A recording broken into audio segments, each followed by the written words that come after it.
إبراهيم حامد السيد العقل، محافظة المنوفية. ومريم بنت الحمد بفضل من الله ليها طلعت الأولى على مستوى المحافظة، والتانية على مستوى الجمهورية، علم علوم. وده كله أول والآخر ده فضل من ربنا الحمد لله يعني. وبعدين لما الوزارة اتصلت بنا، فكان يعني دي كانت مفاجأة كبيرة يعني لينا يعني الحمد لله يعني. والحمد لله وشكر لله على كل حال الحمد لله. كنتش الصراحة يعني ما كنتش يعني بضغط عليها. هي مشروع كانت على طول بتذاكر، فما كنتش اضغط عليها عشان عارف مريم يعني بنت الحمد لله يعني من صغرها يعني، من صغرها يعني لغايه المرحله دي. ما كنتش هبقى احب اضغط عليها في اي حاجه يعني. فكنت عارف ياما.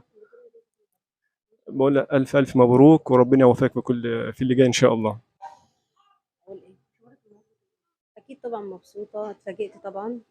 ما كنتش عاملة حسابي على حاجة شكل كده، أنا عارفة إنها هي متفوقة ما شاء الله عليها، بس مش ما كنتش متوقعة كده، بس.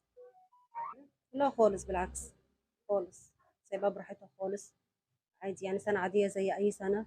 لو كانت أقول لها لو خايفة من أي امتحان مش عايزة تروحي ما تروحيهوش عادي خالص براحتك، بس ما كانش في ضغط ولا حاجة يعني.